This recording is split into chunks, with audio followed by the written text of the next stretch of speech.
Hello, जय मसीह की। कैसे हैं आप लोग? प्रभु आप लोगों को संभाला है, एक नया दिन दिया है और हम सभी को अच्छे से संभाल कर बचा कर रखते हुए एक नई सुबह में लेकर आया है और एक और दिन खुदा ने हमें देखने के लिए दिया। आमीन। पूरी रात भर संभाला है ना। और मैं विश्वास करता हूँ प्रभु आप लोगों को भला चंगा भी रखा है, सारी परिस्थिति सारी चीज़ों से भरा है, सारे वस्तुओं से भरा है और एक नए दिन में हमें लेकर आया है कि हम उसकी महिमा में, उसके वचनों में मनन अध्ययन करें, बातचीत करें, अपने जीवन को उसके वचन के अनुकूल बनाने के लिए हम अपने आप को सौंपें। तो प्रियो, आज हम लोग परमेश्वर के वचनों में चलेंगे। एक और बार इस कृष्णा मसीह सेवक के यूट्यूब नए चैनल में आप लोगों का स्वागत है। और हर दिन एक नए बातों को, नई नई चीज़ों को हम सीखते हैं खुदा के वचनों से। आमीन। तो आज हम लोग देखेंगे मत्ती रचित सुसमाचार अध्याय 18 का 18 से 20 वचन तक हम बातों को देखेंगे। मत्ती रचित सुसमाचार अध्याय 18 का 18 से 20, जिसका हेडिंग है रोकना और अवसर देना। हमें रोकना और अवसर देना। अब क्या है रोकना और क्या है अवसर देना, ये इन वचनों से हम लोग देखेंगे। 18 से 20 मैं पढ़ूंगा, आप लोग ध्यान से सुनिए, देखिए, समझिए और पढ़िए, प्रभु आशीषों को पाइए।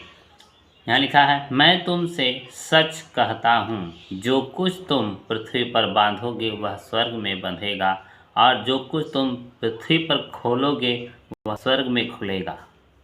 19, फिर मैं तुमसे कहता हूँ, यदि तुम में से दो जन पृथ्वी पर किसी बात के लिए एक मन होकर उसे मांगे, तो वह मेरे पिता की ओर से जो स्वर्ग में है उनके लिए हो जाएगा।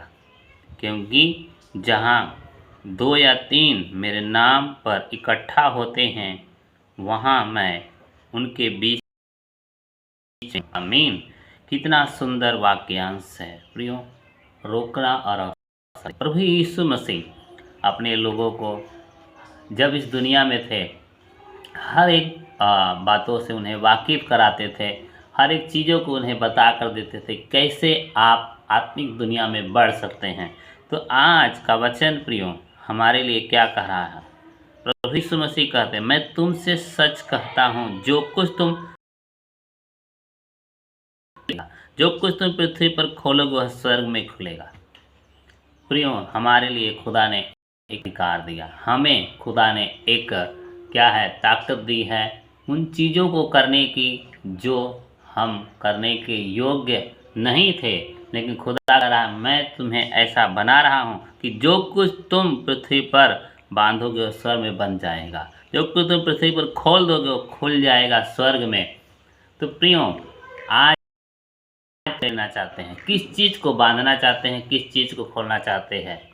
पाप को बांधकर इसके चरणों में डालने के लिए तैयार हैं? तो अगर आप पाप को बांध देंगे, अपने जीवन से अलग कर देंगे, तो वैसा हो जाएगा स्वर्ग में।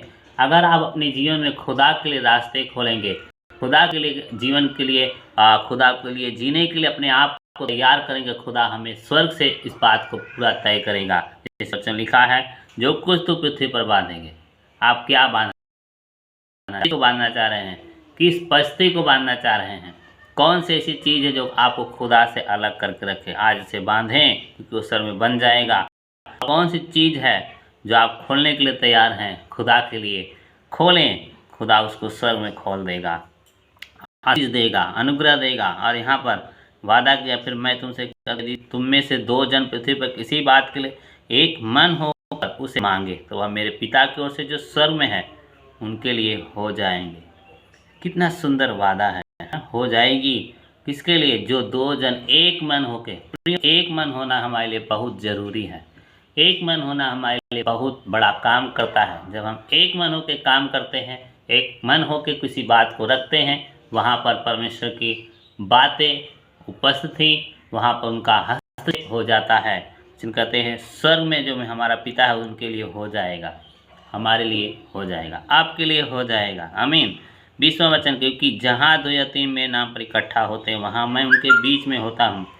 आज हम और आप इस सुबह में मोबाइल के ज़रिए, यूट्यूब के ज़रिए अगर हम एक मन हुए हैं और हम यीशु मसीह के नाम में इकट्ठा हुए हैं तो हमारे और आपके बीच में प्रभु यीशु मसीह रहते हैं, रहेंगे। आमीन। तो परमेश्वर इन वचनों से आपको बहुत बहुत अनुग्रह करे प्रियो। रोकना और अवसर देना, आज आप तय करें क्या रोकना चाहते हैं, आज आप तय करें क्या अवसर देना चाहते हैं, आज आप तय करें क्या बांधना चाहते हैं, आज आप तय करें क्या खोलना चाहते हैं, किस बात को लेकर आप एक मन होना चाहते हैं और किस बात के लिए हम प्रभु में इकट्ठा हो रहे हैं जिससे प्रभु की बस्ती हमारे बीच में रहे। आमीन। तो परमेश्वर आपको बहुत बहुत अनुग्रह करे प्रियो और बहुत से बातों से और भी भरे। आज की दिन की शुभकामनाएं हम आपको देते हैं। हमारी दुआएं आपके साथ है। आपका प्यार और सहयोग और मदद बनाए रहें। हम सभी को प्रभु प्यार करता है। सबको जय मसीह की। Thank you for watching. जय मसीह की। Bye bye.